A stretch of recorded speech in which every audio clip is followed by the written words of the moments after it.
O ciclo do café no Brasil. Início do ciclo, 1727, no século XVIII. O ciclo do café é o nome dado ao período da história brasileira em que o plantio do café no Sudeste foi a principal atividade econômica do país, sobretudo devido à grande e fértil área de cultivo no Brasil, o que permitia ao país controlar quase toda a oferta de café no mercado mundial, regulando assim os preços através de um mecanismo de cartel e obtendo grandes lucros. O plantio do café, planta originária da Etiópia, foi introduzido ainda no período colonial, com a primeira horta pertencendo ao senhor Melo Palheta, um comerciante residente em Belém, então capitania do Grão-Pará, através de sementes adquiridas na Guiana Francesa. Daí, o café se espalhou em pequenas plantações pelo litoral da colônia, mas em geral para consumo pessoal e com pouca produção excedente para o comércio. Em 1808, a demanda por café cresceu com a chegada de boa parte da burocracia portuguesa. Com a produção em larga escala, os cafeicultores logo se articularam e passaram a regular a oferta mundial de café, de modo a subir os preços até o ponto que desejavam antes de vender, obtendo assim lucros gigantescos. Durante mais de 70 anos, entre 1820 e 1900, a oferta brasileira de café cresceu muito. E embora a demanda mundial tenha crescido menos, o controle da oferta e a cartelização da economia cafeeira conseguiram acomodar a nova produção e manter taxas similares de lucro e, consequentemente, o padrão de vida e o poder político da elite cafeeira. Contudo, o crescimento da demanda de café dependia em grande parte do crescimento populacional dos países consumidores. A taxa de crescimento dos países europeus passou a diminuir no final do século XIX, enquanto a oferta brasileira não diminuía seu ritmo de crescimento, o que foi causando a gradual desvalorização do café a partir da primeira crise, em 1893. No ano de 1906, os presidentes de São Paulo, Minas Gerais e Rio de Janeiro, os três maiores estados produtores de café, reuniram-se para discutir medidas contra a desvalorização. Após a reunião, saiu o documento Convênio de Taubaté, com o objetivo principal de controlar a oferta do produto no mercado internacional e nacional para forçar a revalorização do produto. A seguir, mostraremos algumas informações sobre o ciclo do café, fazendo comparações em relação aos dados atuais. A estimativa do PIB nominal para o ano de 1872, obtida na regressão acima, foi de 1.8bilhões,483.261.776 Por seu lado, Reis, num trabalho destinado a estimar a renda per capita brasileira em 1872, com base no Censo Demográfico Nacional daquele ano, estimou o PIB nominal de 1872 em 1.65.776.549.000 Portanto, a estimativa do PIB nominal em 1872 equivale a 94,62% da estimativa de Reis. Com o passar dos anos, entre as culturas para as quais registra-se redução de faturamento, tem-se o café, cuja queda avaliada é resultado tanto da baixa na produção, menos 12,46%, como nos preços, menos 9,32%.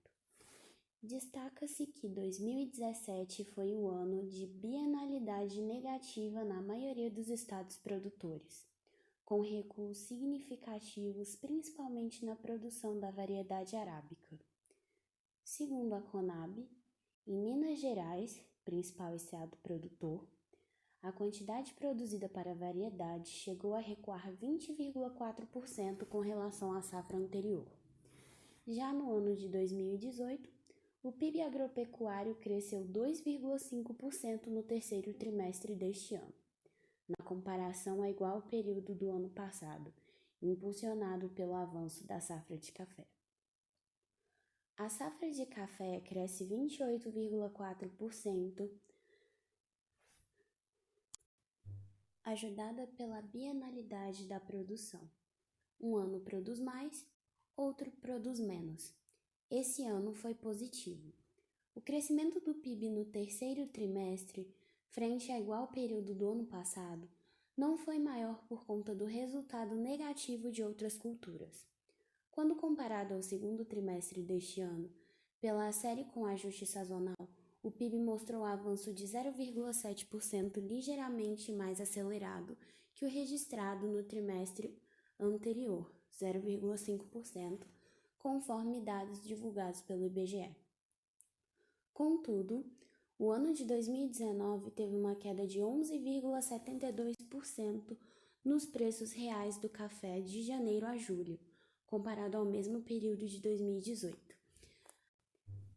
E a expectativa de redução em 20,54% na produção do ano pressionaram a projeção de faturamento anual, menos 29,85%. Deste modo, a safra do café pode ser considerada volumosa para um ano de bienalidade negativa, como mostraremos no gráfico a seguir. A taxa de juros é calculada em porcentagem e, com frequência, aplica-se de forma mensal ou anual. No entanto, vamos comparar a taxa de juros do ciclo do café de 1865 a 1887 na região de Lorena e Guaratinguetá. Flávio observou que em São Paulo, em meados do século XIX, o nível vigente da taxa de juros no intervalo de 12% a 18% ao ano.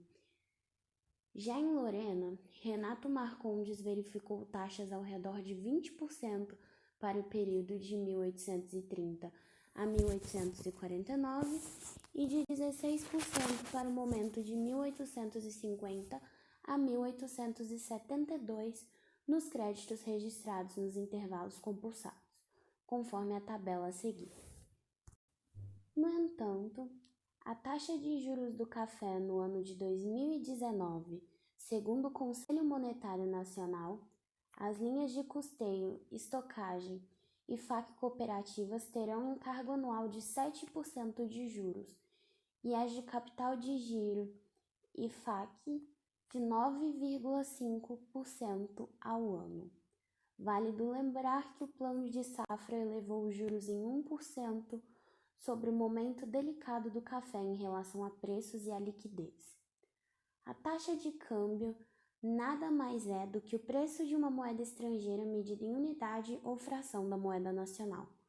Portanto, falar de câmbio no Brasil exigiria uma abordagem que foge do nosso escopo, que é o de explorar como a taxa de câmbio influencia o preço do café no Brasil, abstraindo os demais efeitos que não são objeto de nossa análise. As variações nos preços do café teriam, segundo alguns autores, impacto sobre a taxa de câmbio brasileira, uma vez que uma queda nas receitas de exportações levaria a uma redução da oferta de divisas no nosso mercado cambial. O gráfico mostra a evolução do câmbio ao longo da década, chamando atenção para a grande perda de valor da moeda. A taxa de câmbio, em 1888, achava-se no patamar de 27 pence por R$1.000 e chegou a atingir 7 pence por R$1.000 nos últimos anos da década.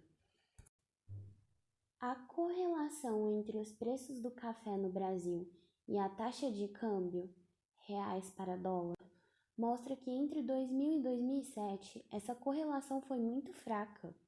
Entretanto, a partir de 2008, a correlação entre o dólar e o preço do café no Brasil aumentou substancialmente, ou seja, apenas nos últimos 2 anos, a valorização do real esteve associada à queda do preço em dólares, mas ainda não de uma forma muito marcante, uma vez que a correlação negativa de 0,49 ainda não pode ser considerada muito elevada, acima de 0,75. A maior correlação entre o câmbio e o preço do café foi obtida em 2009. O trabalho recente do CPE mostra que, no balanço entre janeiro e setembro de 2009, a combinação de queda de 12,08 nos preços em dólares com a desvalorização de 8,12% na taxa de câmbio efetiva real do agronegócio resultou em diminuição de 4,92% nos preços em reais. O mesmo trabalho mostra que o índice de atratividade das exportações de café caiu 10,51%, mas o volume exportado de café expandiu em 14,64% no período de janeiro a setembro de 2009, em relação ao mesmo período de 2008, compensada aquela queda no preço e mantendo a nossa competitividade no mercado internacional.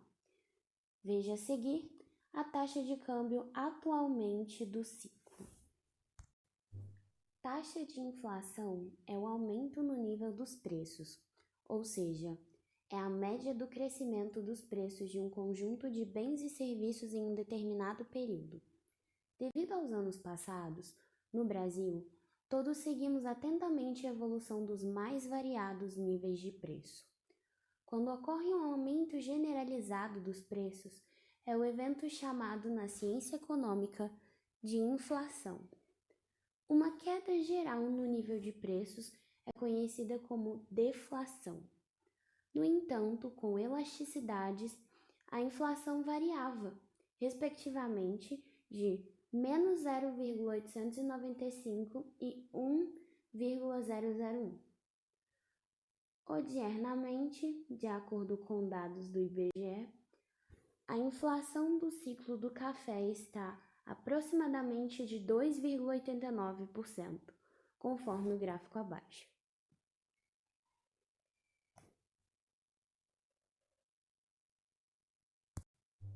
Tendo em vista os aspectos observados com a queda nas exportações de algodão, açúcar e cacau, os fazendeiros sentiram a grande oportunidade de obterem altos lucros com o ouro negro. Na segunda metade do século XIX, o café tornou-se o principal produto de exportação brasileiro, sendo também muito consumido no mercado interno. No entanto, vale ressaltar que o café teve grande importância para o desenvolvimento econômico do país. Contudo, a produção do café teve um momento do auge no qual o Brasil teve domínio sobre a oferta mundial do produto, conseguindo facilmente controlar seus preços.